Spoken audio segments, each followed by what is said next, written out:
براہ راست آپ کو لیے چلیں گے کراچی۔ امیر جماعت اسلامی پاکستان سراج الحق میڈیا سے بات کر رہے ہیں۔ تباہی اور بربادی کی کہانی کچھ اور ہے، لیکن کرونا وائرس سے قبل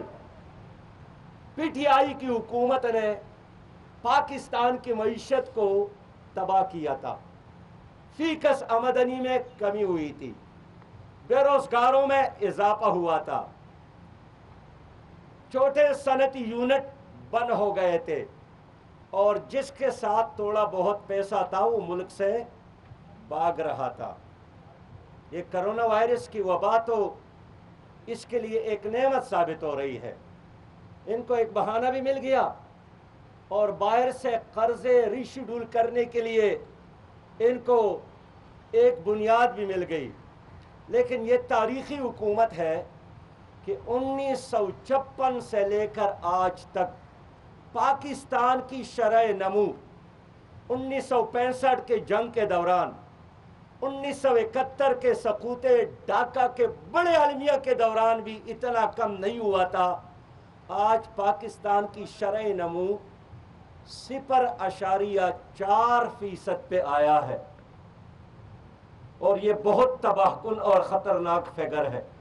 جو حکومت خود ہی اعلان کر رہی ہے۔ ہمارا یہ خیال تھا کہ اس بجٹ میں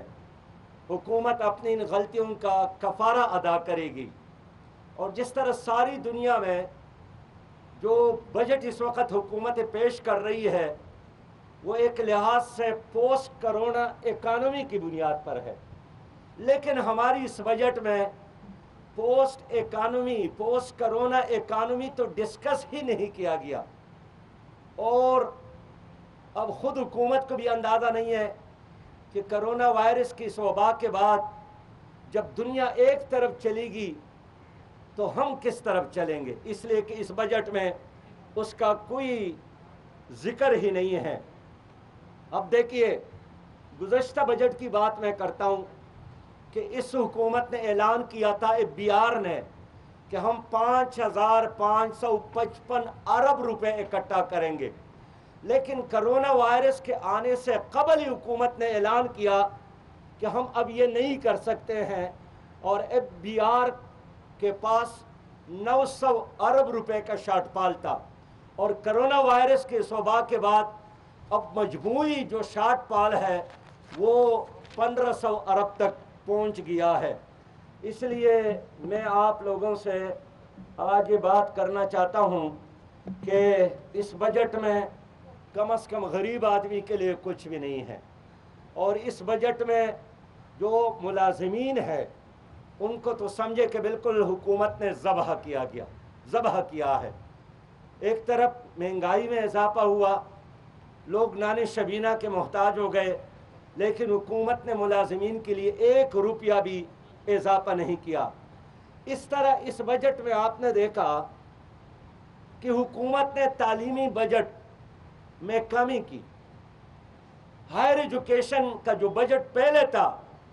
اس میں مزید کمی کی۔ اس بجٹ میں دینی مدارس جہاں 31 لاکھ سے زیادہ طلبہ زیر تعلیم تھے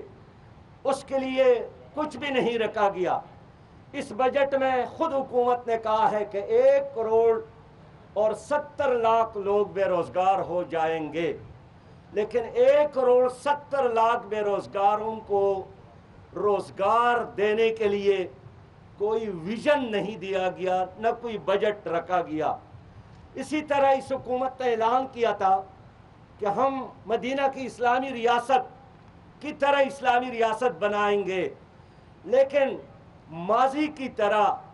اس حکومت نے سودی نظام کو بھی اس بجٹ میں اسی طرح برقرار رکھا، اور آپ کے